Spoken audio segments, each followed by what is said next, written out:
मन में सुकून नहीं तो जीवन बोझ सा लगता है। चाहे आपके पास अपार धन, अपार संपत्ति या फिर आपके पास हर चीज की सुख सुविधा क्यों ना हो, अगर मन में शांति नहीं तो सब कुछ बेकार है। मन को चाहिए ही क्या? मन को कभी भी भौतिक सुख शांति नहीं दे सकते। मन को शांति दे सकते, मन को शांति देने के लिए चाहिए कोई ऐसी चीज जो सबसे अनमोल, और सुकून देने के लिए वो कोई वस्तु नहीं हो सकती। गौतम बुद्ध की सभा में हर दिन एक आदमी उनकी कथा सुनने आता था।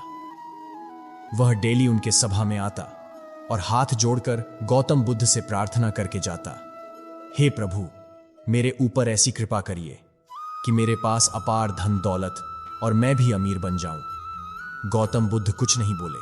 वह हर दिन आता, हर दिन गौतम बुद्ध से ही प्रार्थना करता, प्रभु कोई ऐसी कृपा करिए, कोई ऐसी शक्ति दीजिए जिससे मेरे पास धन दौलत आ जाए और मैं सबसे अमीर आदमी बन जाऊं। गौतम बुद्ध बोले, तुम सभा में किस लिए आते हो?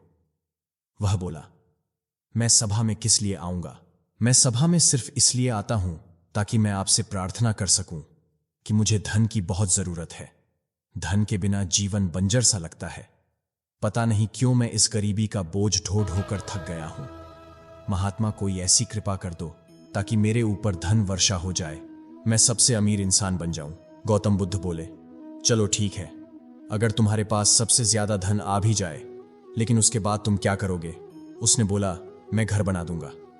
गौतम बुद्ध बोले, उसके बाद क्या करोगे? उसने बोला, मेरे 2 बेटे हैं, उनकी खूब धूमधाम से शादी करूंगा और सुख में जीवन गुजारूंगा। गौतम बुद्ध बोले, उसके बाद क्या करोगे? बाद में चिढ़ गया, आप हमें आशीर्वाद नहीं दे सकते, फिर फालतू के सवाल जवाब क्यों करते हैं? आप अंतर्यामी हैं, आपके पास अपार शक्ति है, अगर आप चाहे तो ऐसा हो सकता है, लेकिन आप करना नहीं चाहते। गौतम बुद्ध बोले, चलो ठीक है, मैं तुम्हें धन का राज बताता हूं, तुम कामयाब हो जाओगे।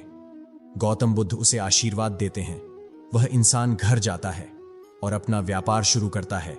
व्यापार में खूब उन्नति करता है, उसके पास खूब सारा धन दौलत हो जाता है और कुछ दिन बाद बहुत ही आलीशान घर बनवा लेता है। वह इतना बिजी हो जाता है कि गौतम बुद्ध के पास आना ही छोड़ देता है। काफी साल गुजर जाते हैं। धीरे धीरे अब वो बूढ़ा हो चला था। उसे लगा कि उसके शरीर में अब पहले जैसी बात नहीं रही, उसके शरीर में अब वह रौनक नहीं रही। लेकिन दिक्कत यह थी कि उसके मन में सुकून नहीं था। दिन भर काम, घर आते ही काम, हर तरफ से वो बंध गया था। उसे लगा कि अब उसकी जिंदगी उसके सांसों पर बोझ बन रही है। कुछ वक्त बाद वह बूढ़ा हो चला था। उसकी आंखों से कुछ दिखाई नहीं दे रहा था, इसलिए वह निरंतर ढंग से काम नहीं कर पा रहा था। उसने सारा कार्यभार लड़के को तो सौंप दिया, लेकिन उसे किसी भी तरह के काम में ना आने से लड़के ने उसे घर से बाहर निकाल दिया और सारी प्रॉपर्टी अपने नाम करवा ली। वह इंसान जोर जोर से रोने लगा, कितना सब करने के बाद आखिर में मेरे पास तो कुछ नहीं लगा। क्या जीवन ऐसा ही है? जीवन में सुकून तो है ही नहीं। पूरी उम्र मैंने मेहनत करने में गुजार दी, धन दौलत इकट्ठा करने में गुजार दी, लेकिन जब आखिर में यही होना था तो फिर मुझे मिला ही क्यों? मन में तो कोई शांति ही नहीं। आखिर काफी वर्षों बाद वह गौतम बुद्ध के पास जाता है। गौतम बुद्ध उसे देखते ही पहचान लेते हैं। अरे तुम, और बताओ कैसे आना हुआ? तुम तो काफी सालों बाद यहां आ रहे हो, तुमने तो यहां पर आना ही छोड़ दिया। उसने बताया कि दरअसल मैं अपने व्यापार में बहुत बिजी था, इसी वजह से मैं आ नहीं सका। गौतम बुद्ध बोले, और बताओ तुम्हारी अभिलाषा पूरी हुई या नहीं? अब तुम अमीर हो या नहीं? कैसी हालत है? वह इंसान गौतम बुद्ध की तरफ देखकर जोर जोर से रोने लगा, उनके चरणों में गिर के माफी मांगने लगा। उसने बोला कि मेरे पास सब कुछ है, लेकिन मेरे मन में शांति नहीं। मेरे लड़के ने मुझे घर से बाहर निकाल दिया, लेकिन अब मेरे पास कुछ भी नहीं है। सब कुछ पाके भी मैं बिल्कुल अकेला हूं। मेरा मन बहुत दुखी है, पता नहीं क्यों। गौतम बुद्ध बोले, चलो कोई बात नहीं, तुम बोलो तो मैं तुम्हें और धन का आशीर्वाद दे देता हूं। तुम्हारे पास फिर से धन आ जाएगा, तुम फिर से अपने लिए घर बना सकते हो। वह आदमी बोला, नहीं नहीं नहीं महात्मा, नहीं, एक बार फिर से मुझे धन नहीं चाहिए। मुझे मन में सुकून चाहिए, मेरे मन में शांति नहीं है। मैं हर दिन रोता हूं, हर दिन खुद को कोसता हूं, अपने आप को देखता हूं, लेकिन जीवन में कहीं भी सुकून नहीं है। अब आप ही मुझे कोई रास्ता बताइए। मुझे मेरी सांसें ही मुझ पर बोझ सी लग रही है। मैं करूं भी तो करूं क्या? अब आप ही कोई रास्ता दिखाइए। गौतम बुद्ध बोलते हैं, हर इंसान अपनी जिंदगी में यही गलती करता है। जब तक वह ठीक है, होश में है, तब तक वह चीजों को कभी नहीं समझता। लालच हमेशा तुम्हारी आंखों की पट्टी बन जाती है।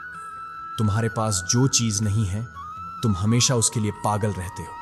लेकिन तुम थोड़े दूर जाकर उस चीज को थोड़े गहराई से नहीं समझते कि दरअसल जो चीज तुम्हें चाहिए, क्या सच में वही जिंदगी का सुकून है? मन को धन दौलत से सुकून नहीं मिलता। ज्यादा जिम्मेदारियां अक्सर इंसान को थका देती हैं, तो ज्यादा लोग अक्सर इंसान को मुसीबत में डाल देता है। फिर जीवन में इन सब चीजों के पीछे भागने का क्या मतलब है? थोड़े पैसे कमाओ, सुखी रहो, सुकून से जीवन गुजारो। मैंने जिंदगी में एक अमीर सेठ के बदले गरीब को ज्यादा खुश देखा है। अगर पैसा ही सब कुछ है, फिर पैसे से सुकून क्यों नहीं, पैसे से खुशी क्यों नहीं मिलती?